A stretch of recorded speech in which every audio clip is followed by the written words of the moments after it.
Welcome. You're listening to How I Did That, a storytelling podcast. Let's jump into today's episode. Hello, Venus. Thank you so much for coming on today. Thank you for having me. So, how is everything going? Everything has been really well. I'm excited for the fall season to come to release a lot of new fall scents that I'm creating that I'm excited to showcase on my Instagram and my website, and of course to create even more exclusive scents in my subscription boxes.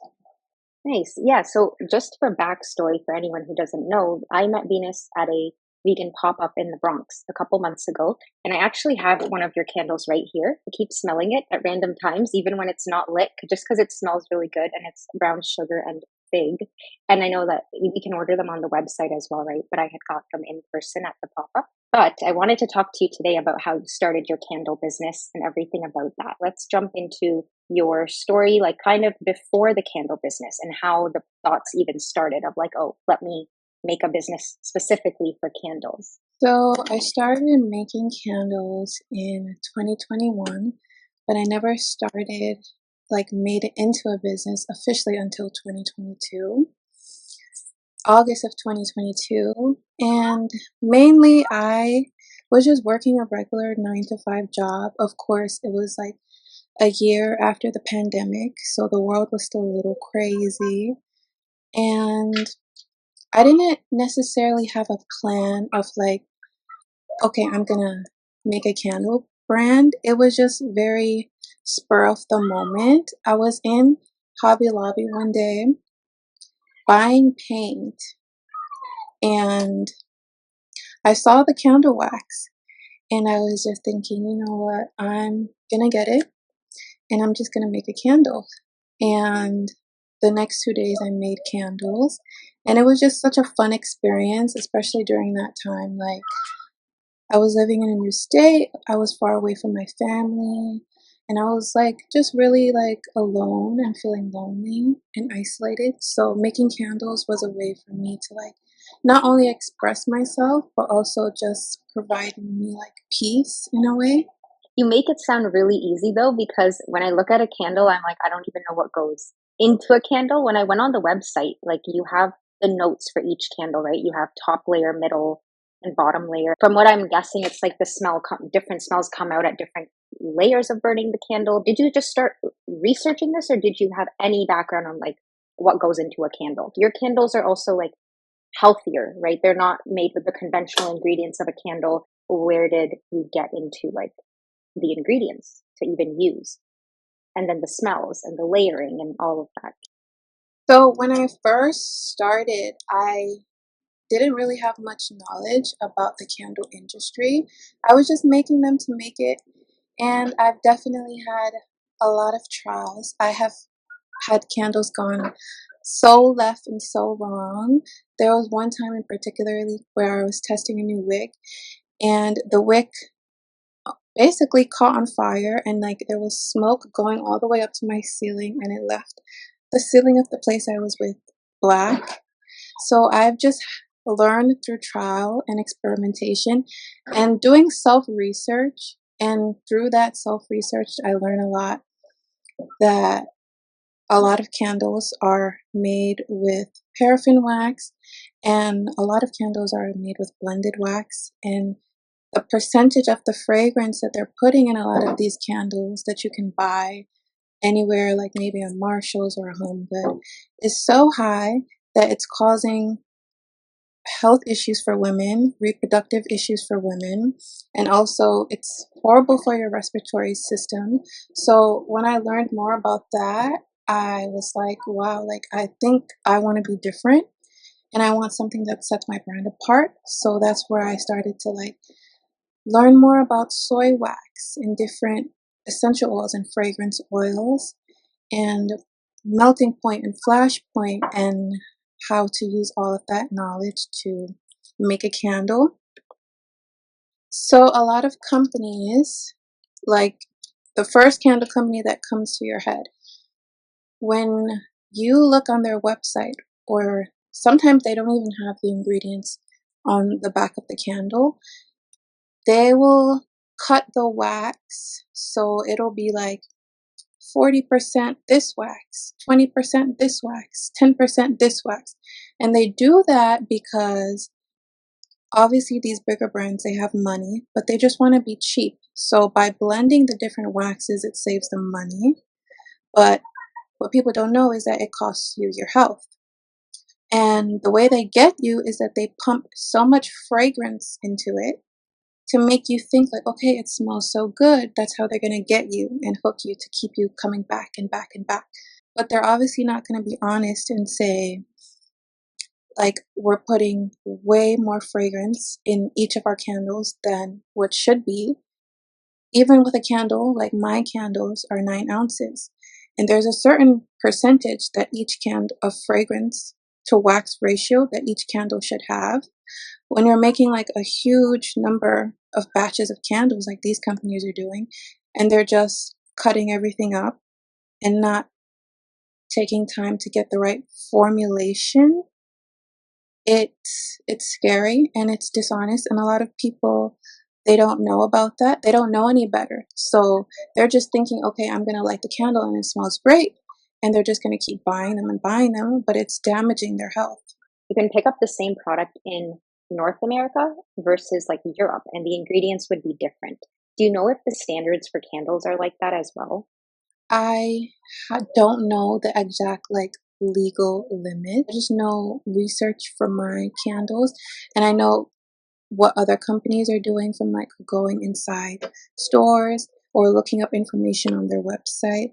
But the actual like legal limit, no, I don't. With your candle, right? I noticed that it doesn't have ingredients just on the sticker here. So is it a thing with candles like companies are legally, you don't have to put the label of ingredients on the candle? I usually notice candles don't have ingredients listed. I think it's more of like don't ask, don't tell kind of policy. So a lot of people, they're not really gonna go up to like inside of a store in a Marshalls and say, well, what kind of ingredients are you putting in this? So it's like a lot of companies, they just feel like they don't have to share that information with their consumers. But you can find that information if you really dig into like their website as a consumer, if you're really interested to know. But a lot of these companies, they are just shady. So even watching their websites and you're reading the ingredients, a lot of people, they don't know when they're reading the ingredients what they mean and what they are unless you do actual research to know like, okay, this ingredient is this and this ingredient is this.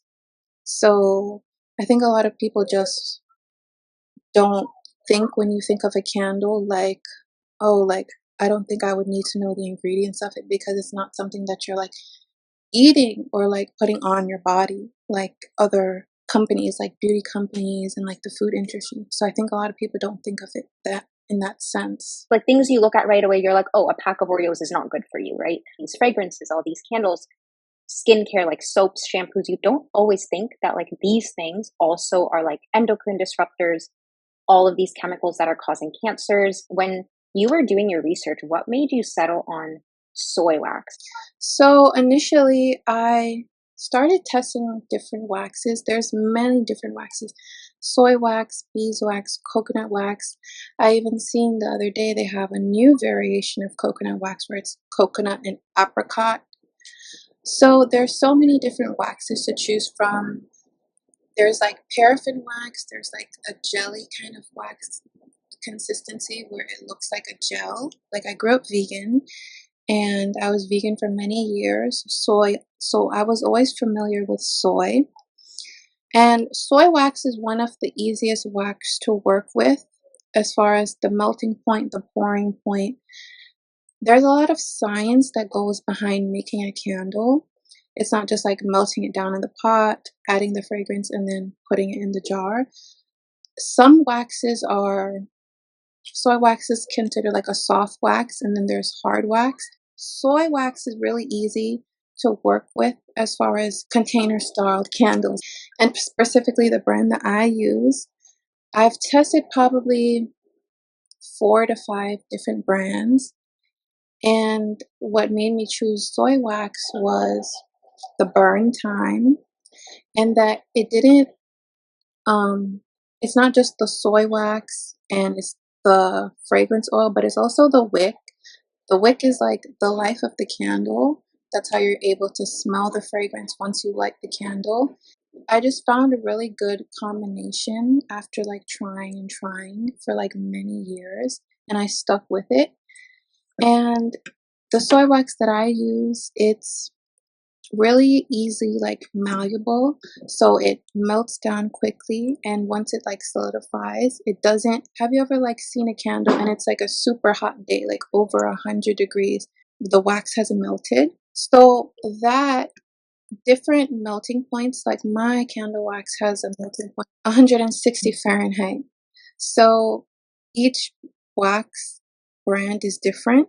So for me, like especially during the summertime when I'm shipping out candles, if my customer is getting a candle and by the time they open their candle, it is melting and pooling and spilling all over the bag, the box, that is not like conducive for them or me. It's like a really bad on my part as a business owner. So choosing soy wax and the brand that I have was just like so many factors that I took into account. I kind of have like a little OCD where I want things to be perfect and I don't want people to be disappointed. So I like to think of a brand as the consumer side, and then you have, of course, the brand. And then also there's like a third side of like your image and what your brand represents. So I never wanted people to like have a bad experience when they shop with me, whether that's in person or online. You said 160 Fahrenheit, so that's basically going to ensure that it doesn't melt, like even on a really hot day. Each different type of wax, so like paraffin wax, beeswax, they all have different melting points. Um, And this just specifically for the brand that I use is 160, but another brand of soy wax might be 135 or maybe 180. So it's just different depending on what the brand is. But also there's like other factors like melting point is like the point where the wax turns from a solid to a liquid. The wax that I buy, it's kind of looks like little beads, but they have waxes that come in like big blocks that you have to like chop up by hand. So those different types of like how they're come in a solid depends on how fast they'll melt down. And on, of course, like whatever like you're using to melt it. And then there's the flash point. So that is just like when you're adding fragrance, the flash point is like if your wax is too hot and now you're adding fragrance to it, after a certain degree, the fragrance will burn up and you won't be able to like you won't be able to get any benefits of the fragrance for that batch of candles. From the point where you decided to start making candles, did you just do this on the stovetop in your own home? Like, how many batches did you test? It took me a really long time because when I first started making candles, I thought my candles were great. I thought they were amazing. And then it took me having to learn a hard truth like, oh no, this doesn't smell great. Like, I was not putting enough fragrance. I was using the wrong kind of wick and I was using the wrong jars, not just like the wax, but it took me probably, I would say, yeah, around 2 years to like find the right combination of like these different factors that make a candle. Um, Even something as simple as like the kind of jar you use matters. Like candle jars are like a little more thick to obviously conduct for the heat from the flame. And I was like buying really cheap products because I was experimenting and I didn't have enough knowledge of like, okay, this is dangerous and you should spend a little extra money on this because it matters. Or maybe you can be a little cheaper here. So yeah, 2 years is pretty accurate. Where do you recommend that you would be spending the most money to make like a really good candle? Because with your candles, right, I see that the jar is pretty thick when you open it up and you can feel it as well. And then, of course, like the type of wax that you're using. And your wick is also different. Like I've seen some other candles that have a wooden wick as well. What kind of wicks have you tested with? And why did you choose like this wick specifically? I've tested so many different wicks, like wooden wicks, and me personally, I didn't have any luck. I really wanted to make candles with wooden wicks. And of course, I'm going to keep trying. But when I first tested it, I couldn't get the wick to stay lit. No matter what I tried, I was just so frustrated. I was like, okay, we're going to scrap that. Then I moved on to, there's like these eco wicks where they kind of look like rope almost, where I was testing those for a couple of months. And those were okay, but they weren't the best. Like, there was a lot of tunneling with the candle.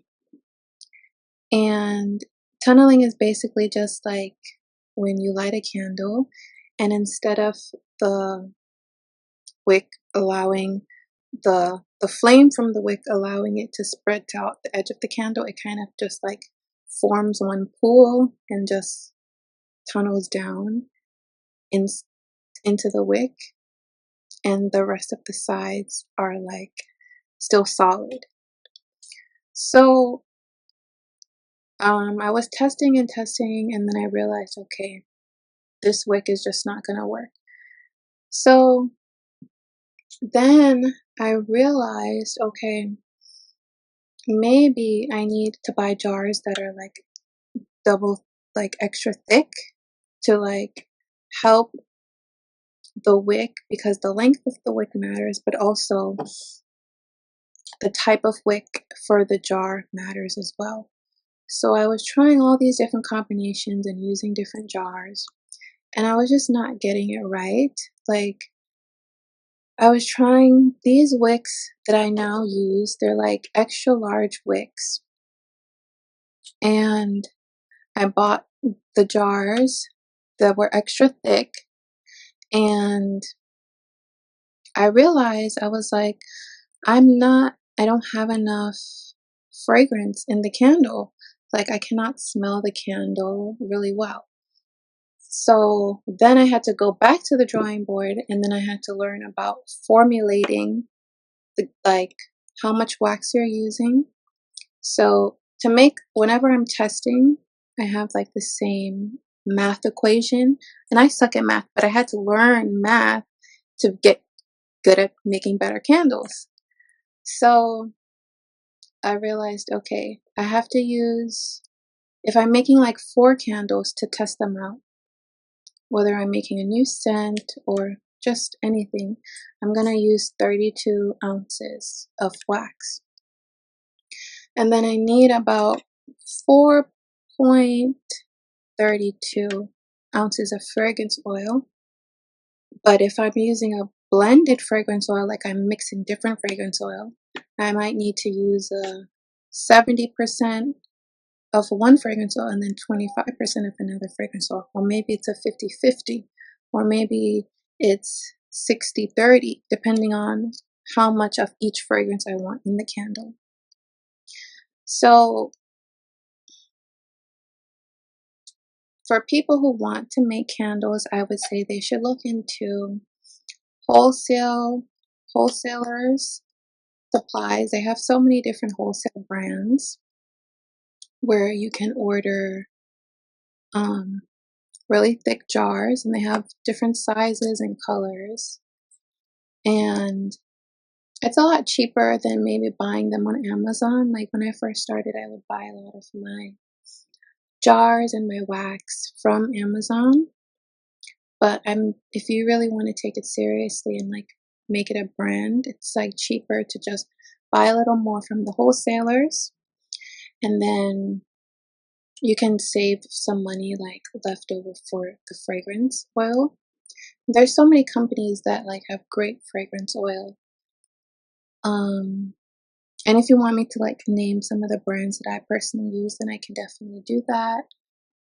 For me, Candle Science, they have great oils. It's a great company. They have clean oils. They have essential oils now and fragrance oils. And I like that website because they have a lot of information for people who want to start making candles. Like I learned a lot of information about melting point and flash point and pouring point from that website. They have so much great information for people who are just starting out. They don't really know anything and they've never made a candle. They have such a great, and they also have lives, like they go live on Instagram where you can ask questions. Um, so that is like a great website for people to utilize as well. With the wooden wicks, you mentioned that you couldn't get them to light up. I also had this issue when I had the wooden wicks that like it took forever to get them to actually light up. Is there a benefit to using wooden wicks?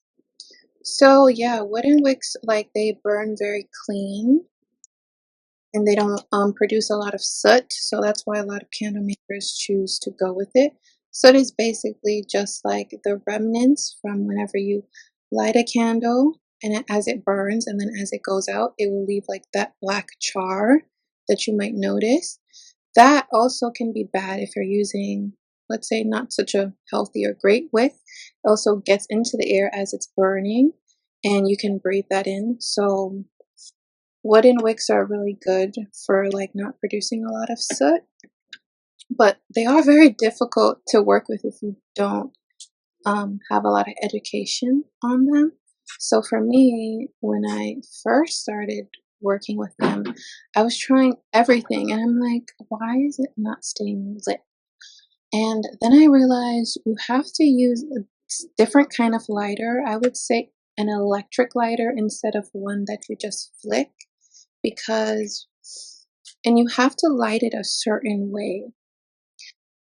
You have to kind of light it at the edge instead of just like lighting it in the middle like you would. You kind of want it to like get a spark. Kind of think about it like if you have a stove that doesn't really like turn on, and you can get another lighter or sometimes a match and put it up to like the stove and it'll spark, and now you can use your stove. So it's a similar process where when you light it at the edge, you want it to just catch and get a spark, and then slowly the rest of the flame will grow and get bigger, and then your whole candle will be lit. I noticed that there are three layers, like top, middle, bottom, and there were different scents, like, I don't know, pumpkin spice and something, something in the top layer. Then the middle layer is some brown sugar, something. What does that mean? How do you come up with smells? Because there were a lot of smells in that top, middle, bottom layer. And how does that work? So the part on the website where you see the fragrance notes, that is basically just all the different scent combinations that are in the candle, but it's not the different layers like in each candle. I mean, in each scent, it's not that it's different layers that you're going to smell those notes. It's just the base of the candle is like what you're going to smell the most. And the middle and the top notes are like something that you might get a hint of. Like you might get a hint of those fragrances. But the base and the middle are like the depth of what you're smelling in the candle. So all of those different scents blend together to make your candle. That makes more sense because I was like, maybe it means as the top part of it burns, I'll smell something different. And as the middle burns, the middle scents start to come into play. And as I get to the bottom, like other smells start to come into play. But that's not how it works. You said like there's a base that I'll smell all the time. I'll smell less of the middle and even less of the top layer scents. Yeah, so you'll just get like hints of those notes that are at the very top. And the middle, the base and the middle are like what you're mainly going to smell in the candle. The tops are like, there might be a little like hint of a different sweetness to it, or depending on what scent it is. With the scents though, like how did you decide to start combining scents? Because for example, brown sugar and fig, is there really melted brown sugar in the candle wax, or is like are these essential oils that you're getting, which are very specific essential oils like a fig or a brown sugar? So no, it's just the fragrance oil that I buy that is in that scent. So I'm not necessarily putting like the fig into like the fig oil and combining it with the brown sugar. But I wanted to like combine scents, just to set myself apart from other candle brands. Like I don't know many people that offer a brown sugar and fig scent. And also just to like add a little touch of my personality into my brand, my business. Um, I like scents, I like fragrances, like as a lot of many women do. So I just wanted something that would like set us apart and make us stand out. And but a lot of time with like the name I choose for the candle, it's not always like the only scent that's in the candle. So it might it's be the brown sugar and fig I chose to name it, but a lot of times it's like blended with like 2 or 3 different fragrance oils that I combine. But specifically for brown sugar and fig, it's 2 different oils that I combine to make that scent. Do you remember like, what else was in this? What other oils were in it?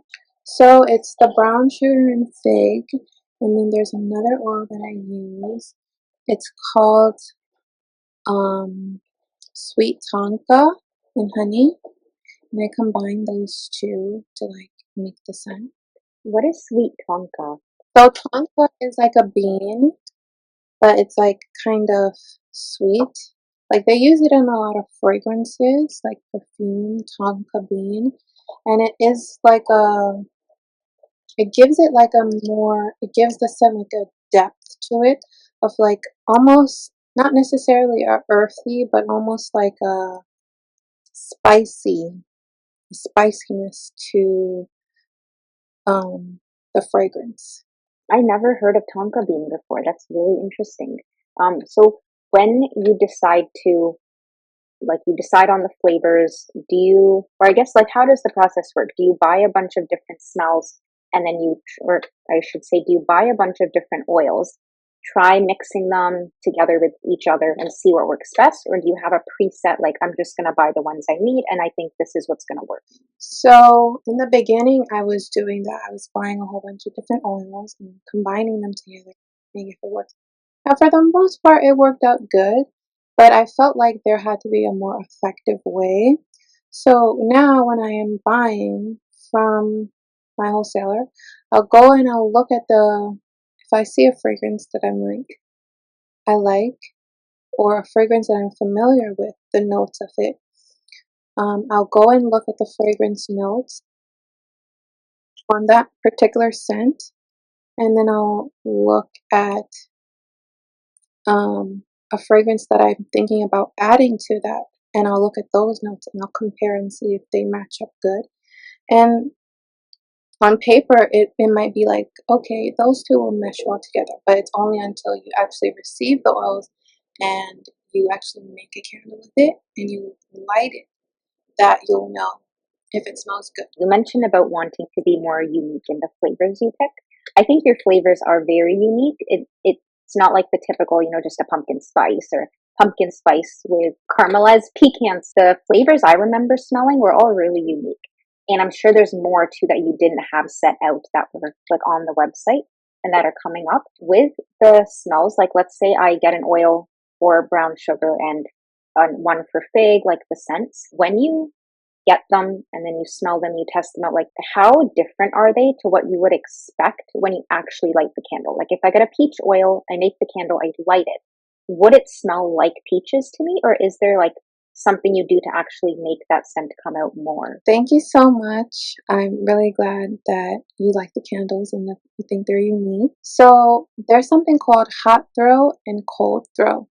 Cold throw is like how it sounds, a candle that you haven't lit yet, how it smells when you just put it up to your nose and the notes that you get from that.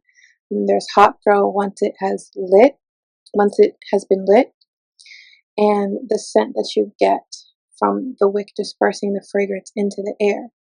So it's important to do testing because sometimes things that you plan out in your head might not go to plan as you thought it would. So I try to be as authentic with the scent as I possibly can. So I have a scent that is called red sangria and hibiscus palm. And those are the two scents that I combine to make the candle. But unfortunately, this candle is going to be discontinued coming the fall because my distributor has discontinued one of the oils that I need to make it. But a lot of people love that scent. So when I first started making it, I was making the red sangria and I was mixing it by itself. It was nice, like the sangria, okay, it when you think about it and you smell it, it's okay, I'm on a beach. But I was I feel like it's missing something. It needs something to just take it to another level. So when I discovered the hibiscus palm, and I initially did the same process, I read the fragrance notes and I was okay, those two can go good together. I got it, I tried them together, and I lit it, and I was wow, like they just complemented each other so well.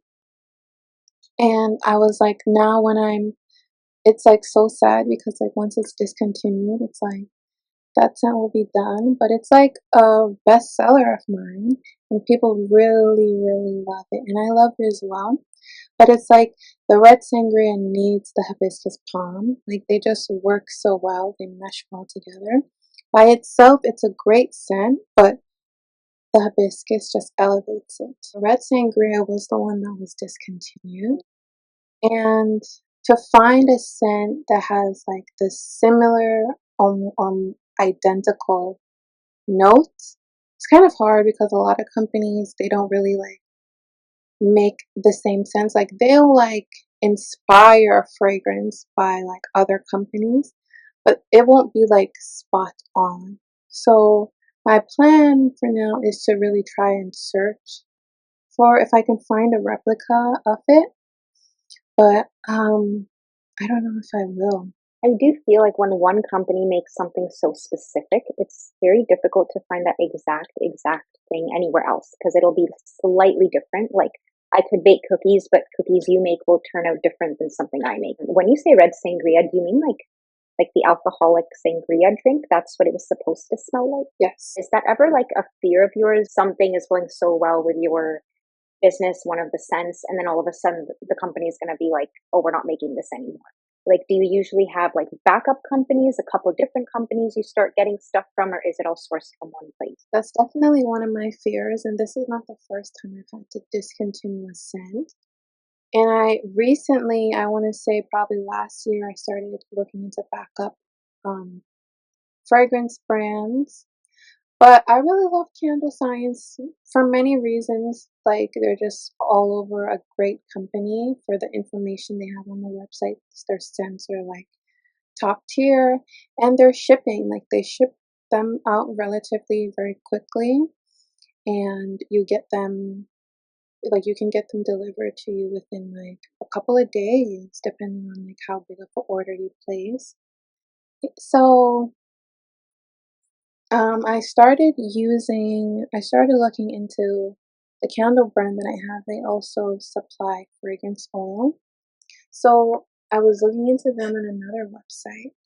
And sometimes it's hard because a lot of these wholesale companies, they want you to, they have a minimum. Some websites, they have a minimum of $300 or $200. You buy worth of product and you get free shipping. And depending on where the company is based, you can pay a shipping fee of anywhere from $20 to, depending on how much product you're buying, 60, 80, depending on how fast you need to get it or what shipping company they're using. So if I already have a primary fragrance place that I'm getting my candles, most of my scents from, and I just might need maybe 4 or 5 cents in this backup. It's you eat a lot of the cost in shipping if I'm just buying 4 16-ounce fragrance oils. How often do you make an order? Because let's say somebody orders a candle from you tomorrow versus someone's ordering from you the week after or the week after that? It's like, are you making it on the spot as people are ordering and shipping them out? So I try to have a days that I designate to candle making, which are usually Wednesdays and Sundays. And I try to restock my website as often as I can, about every 3 weeks. I'm doing a restock. So yeah, it's definitely really hard. Like if I made each candle like every time someone placed an order, but also it would just hurt me because when I make a big batch of candles, there's like a processing after you make the candles called proofing, which basically just means that I like seal them in the jars. I put them back in their original boxes that they came, and I sit them in a dark area and I just let the scent build up. So I have a proofing process of like minimum a week, or maximum like 2 weeks if I can, so that you get the best product that I can put forward. So if I was making every candle like when someone ordered it, it would like not be my best work. So I'm placing orders for wax probably like every 2.5 weeks, and I'm placing an order for oil like every month, and I'm buying jars like every month as well. When you say you have to let the scent build up, what does that mean? And basically, the scent just gets stronger like the longer you let it proof. So from the day that you mix in the fragrance oil and you pour the candle into the jar and it sets, I then have to go back in the next 2 days after the wax has settled, and I just poke holes into that candle to avoid sinkholes and avoid tunneling as best as I can. And then after I do that, I cut the wick and I'll seal the tops on the jars so that the scent can just be even stronger. Like there's people who tell me that when they buy my candles, like they don't even burn them, they just open them and they set them out because the scent is strong. And so proofing is like something that's really important for me because I want people to have the best experience and get the most amount of fragrance they can get in the candle. I always wondered too, like you smell the candle like at the store, and then when you burn it, it can be like a slightly different smell than what you're just smelling as the cold candle. How long from start to finish does it take to make a candle and then ship it out, and then by the time the customer gets it? So I try to have really good shipping times depending on what they're ordering on the website. So if it's a candles like I've already made and they're in stock, then either if I see the order right away or if I'm not busy, then that day I'll try to package them up, or the next day I'll package them up and ship them out, like either from the day they ordered to the next day shipping, or maybe like 2 days after they've placed their order. When you first started, how were you melting these? You just had a stovetop pot in the kitchen versus now, like how big of a scale, how many candles do you usually make? How much do you usually melt at one time? So when I first started, I bought this like it's like almost like a rice cooker, but it's not for rice. It was a pot, but I couldn't control the temperature on it. You just plug it in and it gets warm, and then you can like take out the inner layer of where the wax would melt, and like you can pour it out into like a pitcher to like mix the fragrance in. But now I have a different system where it looks like a pot, like it has handles and like a jar. And it's like kind of big and it holds a lot of wax. But I can control the temperature on it and set it to the right temperature. And usually, like every time I'm restocking the website, I can make a minimum candles I'm making is probably like 42. And then the maximum can be like maybe like 60 or 70 candles, depending on what is out of stock and what I need to restock. And like if I am creating a new fragrance that I want to add, and then on top of the subscription boxes that I make. So It's a range. To just make one candle, it would just be, I would say, like, if I have already done a lot of prep. So the night before I make the candle, I'll do the prep where I'll clean all the jars, like rinse them, sanitize them, and I'll put the wicks in and the sticker for the wicks and like fill up my pot to melt the wax in.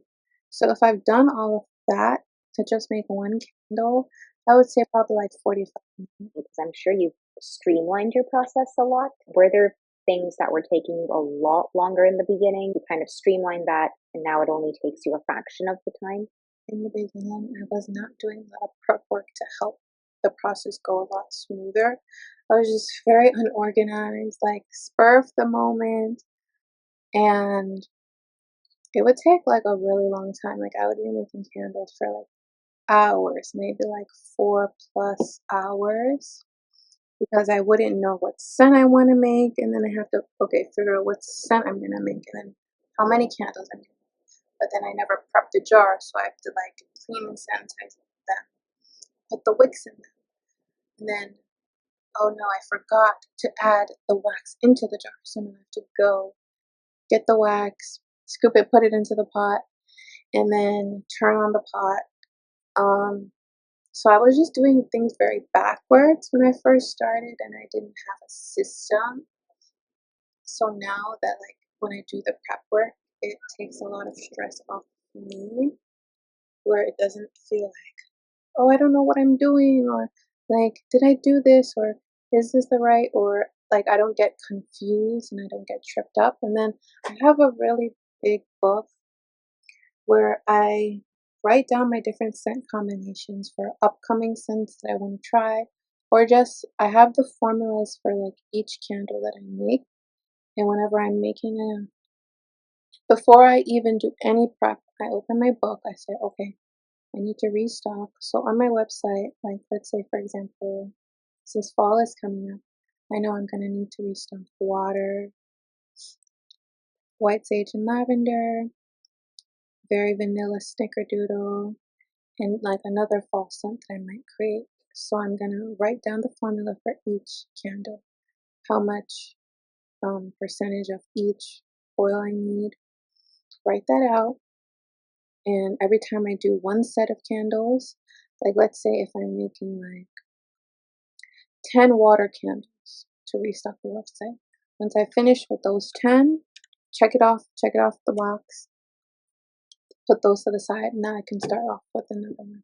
So there's a system in place so I don't confuse myself, and so I know what's going on and I'm not feeling like overwhelmed. And you mentioned the water candle. Is that a fall flavored scent? No, water is one of our best sellers, and it sounds like the name water. It's very clean, very fresh, almost like, to me, it smells like how the scent name, like water, like just very fresh, very clean. That is also a blended scent. So there's two scents that I use to make that, and it's a 50-50 blend. So there's a scent called literally rainwater.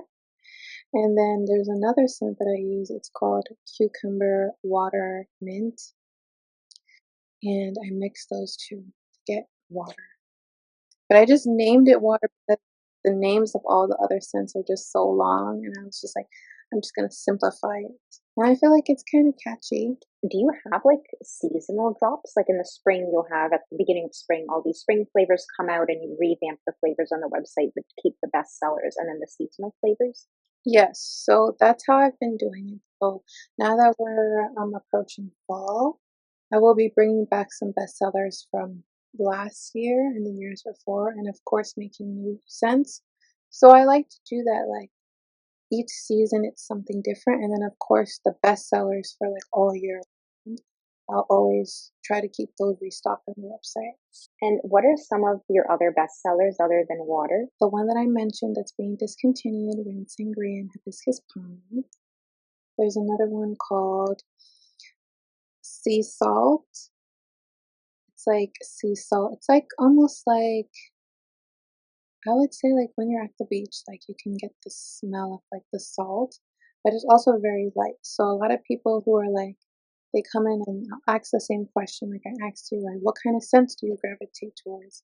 And if they say like, I don't really want anything that's too strong, I'll recommend them water or sea salt. Then I have white sage and lavender. And I also have brown sugar and fig, which is a bestseller. I have not restocked the website as of yet because there's just been a lot of delays with like shipping for a lot of the materials that I need as far as jars. So a lot of things have been like coming a lot, have been delayed or just coming a lot slower. So the restocking of the website has been like, I'm trying to come up with a new schedule of like when I can restock the website. So instead of like every 3 weeks, now I need to like work out a different plan. Like, okay, when am I gonna buy stuff? Because the shipping time has like tripled with like tariffs and like different things like that. So I'm like trying to work out like what is the best restock day, like plan timeline for the website. And hopefully when I do figure out that soon, it will let things go a little more easier. In terms of branding, right? Like, do you print these stickers? You designed it online, you print it, and then you put them on each candle? Yes. So I try to do as much work in-house as I can instead of buying a lot. So I'll buy the blank label sheets and I'll make them. And I even take the candle pictures you see on the website, I take them myself. I edit them myself and I upload them. I designed the website by myself and it just like saves like a lot more money than like paying someone else to do it. And also you like learn a skill. So it's like a win-win. No, for sure. Because especially if you like outsource a lot of that work to someone else, as someone starting a business, I feel like it's like, oh, you want to just focus on doing one thing like the candle making. But then as a business owner, you probably see that you have to wear all the different hats. And then you also learn all those skills at the same time, which is like a plus. For the burn time, I see on the website, it says depending on the size, it lasts 30 to 48 hours. How long do usual candles burn? Do soy candles burn much longer? Soy wax, like I was saying, has a slower burn time. So you can burn a candle, one of our candles, for about 3 to 4 hours. And when it's filled all the way to the top, and you'll still notice that it's still full. It hasn't like completely shot down to like the half of the glass. And that's all because of the wax. Like soy wax is just formulated to do that, like slow burn. And as well with the wick, like helping it as well. Compared to paraffin wax and other waxes, like they just like I compare it to like gasoline, where it's just like, like when you drive your car, especially if you're driving for like miles, like let's say 30 minutes out of the way. So as compared to other waxes like paraffin wax, it is just like gasoline where it just burns right through. A lot of companies when they make paraffin wax candles, they'll usually like have 3 wicks. So if you have like let's say a 16-ounce candle with 3 wicks, it's burning a lot because of the wicks, but then of course the wax is not made to like be sustainable. So it's just like as soon as you light it, it's like halfway down the glass of the jar, like it's already met halfway. So that's why I like to think of it like gasoline, like when you're driving your car and you drive like maybe like 30 or 40 minutes out of your area down the highway, it like burns a lot of gas. Um, and that's just like the way paraffin wax is formulated. It's not sustained to like be a slow burning wax. It just kind of like will like that's why a lot of people like when they buy candles from like wherever it is, TJ Maxx, Marshalls, Bath and Body Works, they'll have to go back in like a week and 2 weeks to like buy some more candles because it's like they've had the candle for a week, and if most people, they'll light the candle every day. And a lot of people, in talking to people, they will burn the candle for an obscene amount of time. Like when I speak to customers and they'll tell me, oh, I just leave it on. And I tell them, no, that's very dangerous. Even with our candles, I always test them. But it's very dangerous to have a candle burning for 6 to 7 hours. And a lot of people, they'll just say, oh, yeah, I just turn it on and then I'll like go about my day. Or I'll leave and I'll go shopping and I'll say, no, like I don't recommend that. That can be very dangerous. Even though I test my candles to avoid those issues, but anything can happen in those 2 minutes that you're not in the room or you've left your house. And I've seen so many articles and watched so many videos of there was a couple that was burning this candle and it caught fire. Like it just started like popping and the flame started rising and getting bigger and bigger. And she was trying to extinguish it, like try to blow it out. And immediately, oh no, that's not going to go well. So then her husband tried to pour water over it. That didn't help either. Eventually, they were able to extinguish the flame, but the wax popped back at her and it burned her. So a lot of these companies, when they're making candles, they're not thinking about the safety and the health risk of customers. They're just thinking about making money. So I always advise customers whenever they want to extinguish the flame, just put the top over it. It will extinguish the oxygen in the candle and the flame will go out and it's safe. Never try to blow it out and never get so close to it and try to blow it out because the flame can blow back on you and you can get burned. And never ever add any water or spray anything on the flame because that can just be a recipe for disaster. You mentioned that you have a few new flavors for fall coming out. Could you give us a sneak peek? Like what's coming up? I know a lot of my customers love pumpkin spice. Like that is the theme for the fall. There's pumpkin spice everywhere you go. And I always laugh at people when I speak to them in person and I'll tell them, I hate pumpkin spice, I hate making it. And there's so many other flavors and scents that are, I think in my opinion, better and more unique than pumpkin spice. But you know, people love what they love. So I usually will just have one pumpkin spice, like I have pumpkin souffle. So this year, I am going to be coming out with a different pumpkin spice. It's going to be called pumpkin crunch cake.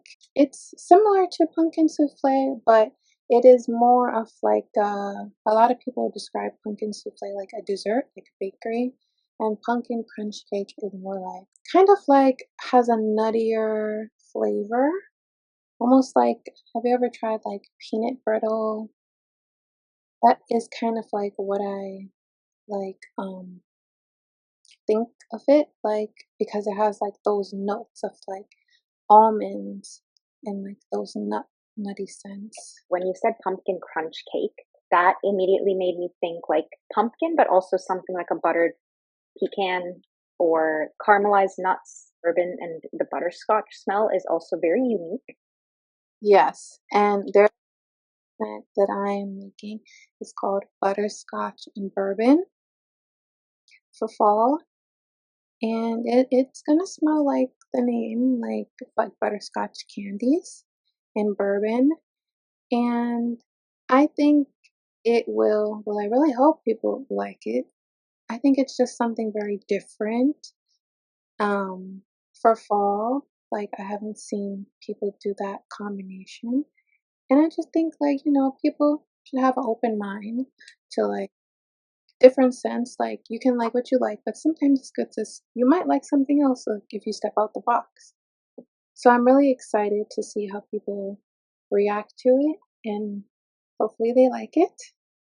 But if anything, I will definitely update my Instagram story and my newsletter for the customers to like keep an eye out and look for the websites when they do launch. If I order a candle from you in the US, will it take longer or will it cost you more to send to me? Or does the customer usually have to pay more if they're out of country? Like, how does that work?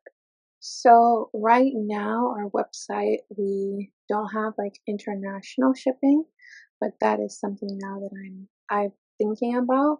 Not just like with the rise of tariffs, but just like with inflation, things have just been increasingly more. Like even to ship candles from Florida, like I have a customer who would usually buy consistently from Florida, and the price has gone so expensive, like to just ship in the same state. With the tariffs, things have definitely halted for a lot of even big companies, like from even where I buy my jars and my wax, so they've increased their price, and it's taking longer to receive my items, or sometimes they'll have delays, like so I have to really watch the websites and read my emails if they're sending me notices. Like sometimes, like especially during this summer, where it was like a month and a half where I couldn't restock my jars because they were just out, and I had to go to a different wholesaler and buy jars. And specifically within the last week that I've placed an order for my oils, it's taken so long for them to ship it out. Like I just got the confirmation email that it's been shipped out like today, and I placed the order about last week Friday. And usually, like before, it would come like within like 4 days. Like they usually would ship it out. I would place the order, and they would either ship it out the next day or sometimes even same day, and I would get it through like USPS, and it would come within like the week, like 2 or 3 days. But now things are a lot slower, so I have to like really find a good plan and be more strategic when I am purchasing my inventory, and pay attention to the shipping dates and the cost of shipping. How much has the cost of shipping gone up? Like, has it doubled? Has it tripled? Like, if someone's in Florida, they're getting a candle from you before, like, if it says $15 on the website for a candle, how much more would they be paying for shipping? Our shipping price is $8, and I try to keep it like that because I know like a lot of people, when they see a really high shipping price, they get kind of deterred and they don't want to buy. So I have like been eating a lot of the costs. But this customer in particularly, when they buy on our website, if you buy over $80 worth of product, you get free shipping automatically. So they usually would buy more than $80 worth, and they would get free shipping. But then with Shopify, my website, I buy the shipping label, and at the end of the month, they send me an invoice, and I have to pay for it then. So I would need like, usually I need like a medium or a large box to ship it through priority. And last year, I want to say the price used to be like around between like $15 to $18, and now I'm seeing where the price has doubled, where it's like can be $20 or $25 to ship. So it's definitely an adjustment, but I believe that it's worth it, especially if someone is purchasing like $100 worth of candles, or even more than that. Then it's like that's the cost that I eat. Um, to just have like a good business. I feel like a lot of people, especially now during this time, it's like people are like really picky where they choose to spend their money. So I'm obviously really grateful when people choose to shop and spend their money with me. And I think raising the price, like from last year, my candles used to be $10, and they've went up in price to $15, and the shipping prices stayed the same, but I wouldn't feel comfortable with doubling the price. So to like counteract that, I have different things like my subscription box, and I have larger candles that are worth more money. So I don't ever feel like just like raising the price and people like are gonna pay. Like no matter, like of course I have a good product and people like know that through buying and purchasing with me in person and online. But I just like to think of things like as a consumer, and me being a consumer, um it's like if I'm buying something like for $40 and then the shipping price is like $16, I will like be taken aback, like, ooh, I don't know, maybe. But if it's something I really want, then I'll buy it. But for now, I don't really plan on raising the prices. I feel like it's good where it is now, and I have other streams of income, and I have other things besides just regular candles that I'm selling, like people who are subscribed to the subscription box. So when you read on the website concrete candles, I hand make the concrete jars, and I curate different scents each month, and it's a limited scent that they won't find on the website. For people who just like might not know what they want, or they just want to try something like every month, I have the subscription box for that. And each month they will get sent. You can subscribe to receive the box every month or every other month, but it's also a loyalty program, so it works with you. Like it benefits you to stay a subscribed and being a member, because it's 10% off when you first place an order, and then after your 5th billing cycle, it's 15% off. And each time after that 5th billing cycle, the price is reduced. So it like benefits you to stay subscribed. That's a really smart incentive. The concrete candles I saw on the website, are those only in the subscription boxes? And why specifically concrete? Was it just like so they'll be different? How do you market them? What are the different ways? And where do you find the most people becoming customers? I'm really bad at marketing. That's like one of my goals for the next upcoming months to get better at. Because when you're doing everything by yourself, it's a lot on one person. So eventually, I really do want to find someone that can run my social media account, remember to post every day, and remember to text back customers and follow up with them. And also, like running a business, but then also having a personal life and like having family and wanting to go out with your friends and different things like that. It can be hard to juggle all of it. So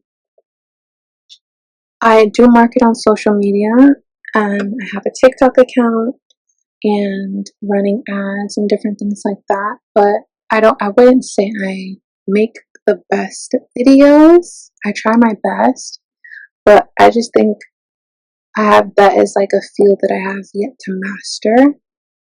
So I really do want to hire someone that can run my social media pages, because sometimes I just forget, or I'll text a client and I'm following up with them, and then I get distracted with whatever I'm doing in my personal life, and then I don't remember to always text them back right away. And I feel guilty about it, but I always have to try to remember that, I'm only one person.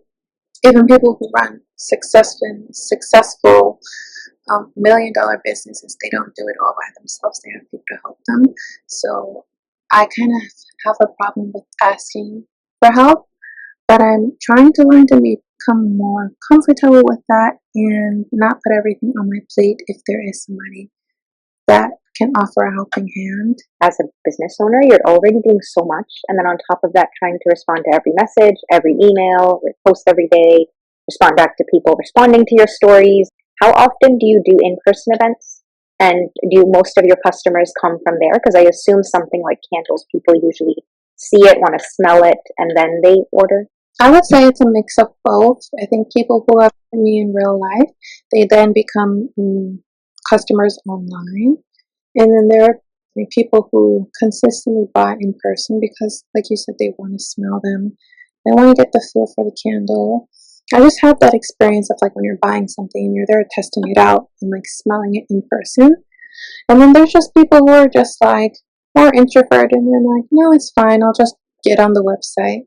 So it's like a mix of both. And I try to go to as many pop ups during the summer months when the weather is great. And sometimes, like during the fall and winter, I would go to events as well, but mainly during the summertime. So my goal for like each month I have different goals, but I try to go to like at least 4 to 5 events in a month. What are some of the ones you've done more recently? How has that experience been? And was it like intimidating to go to your very first pop up and start meeting people with like, oh, these are the things I made by hand? When I think about the first pop up I went to, I went with my sister, and that was all the way in Queens at another vegan event called Vegan Grill and Chill. And there was a lot of vendors, a lot of people, and I was nervous, but I think having my sister there kind of helped mellow me out and make me comfortable to speak to people. But sometimes even now when I go to events, I am nervous. Just like, I don't know what the vibe is going to be, the people who are there. Like, sometimes I'm just really in my head of like trying to make things perfect. Like, remembering I have everything and I don't forget anything. So, well, once I'm there at the event, I kind of loosen up and I'm like comfortable. So this summer, I've gone to like, mainly I go to like a lot of different vegan events. So they have vegan events, like they have one in Long Island. Then I obviously go to the Bronx Vegan Bazaar. Then I partner with another woman who throws events at inside of her store called, it's like the Bronx Switch, and she hosts like different events created around the like summer, winter, and like spring solstice. And then I'll just do like other events, like if I see things like I hear from like a friend of a friend and they recommend me, I'll look into it and I'll go. Like for me specifically, I have an event coming up in the fall that I was recommended from another vendor in Ridgewood. So I go like all different places. It just depends on like what emails I see first or what posts on Instagram that I see first, and if I get to it on time. So I try to mainly get as much visibility for like events during the summer, because like trying to like handle everything and like get in a car and like it's cold. They do host events like where it's like obviously like in the fall and winter time, but it's just like a little more hectic because of obviously the weather, and then the sun sets a lot earlier. So I just try to like do as much as I can while the weather is good. And also I feel like people will come out more when the weather is good, they're feeling nice.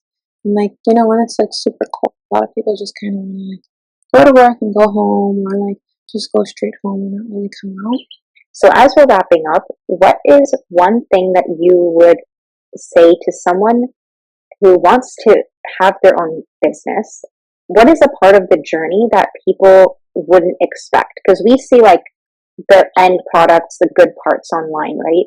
What is something that you experienced that you're like, oh, I didn't really expect this as I progressed on my journey? For me personally, when I first started, I had a lot of self-doubt and I kept second guessing myself, like when I was making my business official, like should I go for it or should I wait a little longer? Should I make a website or should I just stick to in-person selling? So you kind of have to just get out of your own head and just go for it. yes, you're gonna mess up. You might even fail, and you might not even have that business, and you might start over and make a complete different business or do something else. Failure is not a bad thing, and you're gonna have a lot of trials and tribulations that test you, um, to know like if you're in it, like if you really have the drive for it. So I would just tell anyone who's starting to not get in your own way. Do something that you love, and work doesn't have to be something that is very mundane. I think when you do something that you love and that you're passionate about, you'll always have fun. And you won't think of work as something that is just so hard and stressful, and you will have work in like a negative light. And just trust yourself and ask for help when you need it. Of course, like as you spend years on your journey, that you learn so much more along the way. Like, did you just start in person and then you slowly got the website, you slowly got the social media? Yeah, so I just started making candles for like family, friends, and like going to like parties that like friends were having and families were having and selling there. And I know a lot of people like will say like sometimes like it's hard to get your family or your friends to support you. And sometimes it can be like that, but I would say you have to find the right people that believe in you and the people who push you.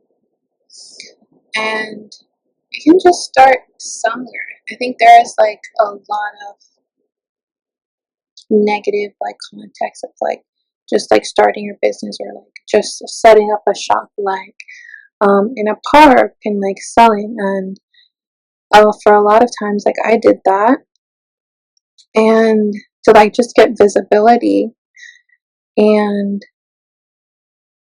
you can't think of like what are people gonna think, or wanting people to think of you in a good way, because people are gonna support you and like your brand whether they know you or not. Or so putting outside opinion into what you want to do won't help you succeed. You just have to trust yourself, do research, and ask people who have done the same thing that you want to do, who are in better positions than you for help and advice. Where can people find you next? So you mentioned there was a event in Ridgewood. Yeah, so it's in the Bronx. It's like more uptown in the Bronx, but that until 2 months out. So of course I'll always be at the Bronx Vegan Bazaar every month, and I haven't secured any other events because, like I said, we're here in the fall.